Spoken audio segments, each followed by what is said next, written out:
Good morning विद्यार्थियों। इससे पहले मैंने आपको प्लेटो की न्याय योजना के बारे में बताया था। इन सब का अध्ययन करने के बाद एक बात जो हमारे सामने आती है कि बुनियादी रूप से प्लेटो की न्याय योजना जो है वो एक आइडियल स्टेट्स के लिए है और उसकी कुछ बुनियादी विशेषताएं हैं। पहली बात तो ये कि प्लेटो का न्याय सिद्धांत आज की धारणाओं की तरह कानूनी न्याय नहीं है, वो एक नैतिक न्याय है और उसकी कुछ बुनियादी विशेषताएं जिस पर मैं आपका ध्यान आकर्षित कर रहा हूं। प्लेटो ने जब ये सिद्धांत दिया तो उसमें उसने तीनों गुणों का समावेश किया। तीनों गुणों में कौन कौन सा?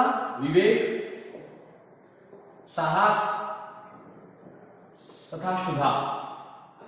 और वास्तव में अगर हम अपने जीवन का अध्ययन करें तो हमारे अंदर तीनों गुण होंगे। हाँ, इसमें से कौन सा गुण प्रदान होगा इसका पता जो है राज्य द्वारा स्थापित की गई शिक्षा प्रणाली से चलेगा। तो प्लेटो ने जो न्याय का सिद्धांत दिया है उस न्याय सिद्धांत में तीनों गुणों का समावेश किया गया है। प्लेटो ये कहना चाहते हैं कि जिस प्रकार व्यक्ति में इन तीन गुणों के होने पर एक स्वस्थ व्यक्ति का निर्माण होता है, उसी प्रकार जब राज्य में तीन प्रकार के वर्ग होंगे तब एक स्वस्थ राज्य का निर्माण होगा और जो राज्य में बुराइयां है उसका समाधान हो जाएगा। दूसरा, प्लेटो का ये जो पूरा सिद्धांत है ये एक नैतिक सिद्धांत है, क्योंकि आज हम जिस न्याय की बात करते हैं वो राज्य द्वारा स्थापित है और कानूनी है, लिपिबद्ध है। आज के समाज में या दुनिया के किसी भी देश में नैतिक न्याय को कोई स्थान नहीं है। यद्यपि न्यायिक व्याख्याओं में कई बार न्यायालय जो है अपने हिसाब से व्याख्या करते हैं, लेकिन फिर भी मूल रूप से पूरी दुनिया के अगर हम न्याय ढांचे का अध्ययन करें तो उसमें कानूनी न्याय की हमने बात की जो किताबों में लिपिबद्ध है। जैसे अगर भारत की बात करें तो आईपीसी है, सीपीसी है।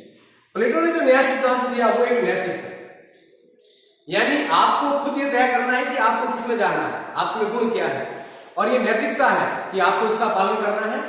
कहीं पर भी इसमें कानूनी न्याय नहीं है। तीसरा है, प्लेटो का ये जो न्याय सिद्धांत है ये न्याय जीवन का एक आंतरिक व संतुलनकारी तत्व है।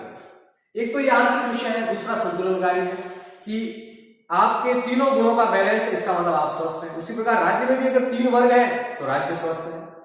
तो एक प्रकार से उसने बैलेंस कायम किया है कि आप उस विधा का चयन करें जिसके लिए नेचर ने आपको बनाया है, उसी हिसाब से आप समाज का काम करें तो इससे समाज को फायदा होगा और आपको फायदा होगा।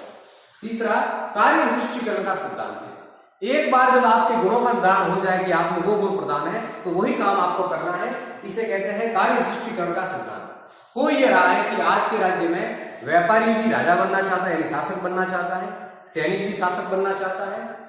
आज की पूरी प्रणाली में अगर हम आज के लोकतंत्र का या दुनिया भर के लोकतंत्रों का अध्ययन करें तो वहां पर व्यक्ति इसलिए शासन में नहीं है कि वो बुद्धिमान है या उसमें विवेक है, वो इसलिए बुद्धिमान है क्योंकि वो उसके पास पैसा है, वो चुनाव लड़ सकता है, वो जनता में लोकप्रिय है। प्लेटो के कहने का अभिप्राय यह था कि लोकप्रियता के आधार पर शासकों का चुनाव नहीं किया जाए, बौद्धिक आधार पर शासकों का चुनाव किया जाए। दूसरा, राज्य में जब किसी को काम बांटा जाता है तो वो काम उसकी योग्यता के आधार पर बांटा जाए, भावावेश में आकर या धन बल के आधार पर कार्य जो है वो बांटा नहीं जाए। अगर ऐसा होगा तो आने वाले समय में राज्य जो है वो पूरा विकृत और भ्रष्ट हो जाएगा। तो एक प्रकार से यह सिद्धांत कार्य विशिष्टीकरण की बात करता है। जैसे प्राचीन भारत में कहा गया कि चतुर्वर्ण मया सृष्टि गुणकर्म विभाग से, मैंने चारों वर्ण बनाए गुणों और कर्मों के आधार पर और उसी हिसाब से आपको अपना जीवन जीना है। उसी प्रकार ये सिद्धांत का हस्तक्षेप का सिद्धांत भी है। कहने का अर्थ है कि अगर मैं मान लीजिए समाज का उत्पादक वर्ग हूं तो मुझे शासन संबंधी कार्यों में हस्तक्षेप नहीं करना है, और मान लीजिए अगर मैं शासक वर्ग में हूं तो मुझे व्यापार संबंधी काम को नहीं संभालना है। मान लीजिए मैं सैनिक हूं तो मुझे व्यापार नहीं करना है और शासन संबंधी काम नहीं करना है। यानी मुझे जिस वर्ग में मेरा एक बार निर्धारण हुआ उसी वर्ग में रहकर मुझे समाज की सेवा करनी है, दूसरों के कार्यों में मुझे हस्तक्षेप नहीं करना है।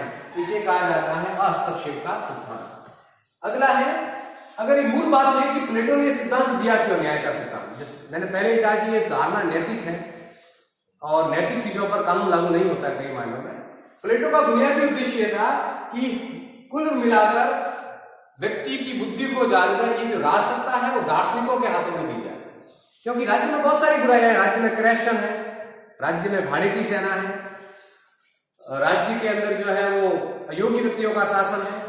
इसका निदान तब होगा जब हम ऐसी प्रणाली स्थापित करेंगे, ऐसा न्याय स्थापित करेंगे ताकि दार्शनिक व्यक्तियों के हाथों में सत्ता जो है वो दे दी जाए। धन्यवाद।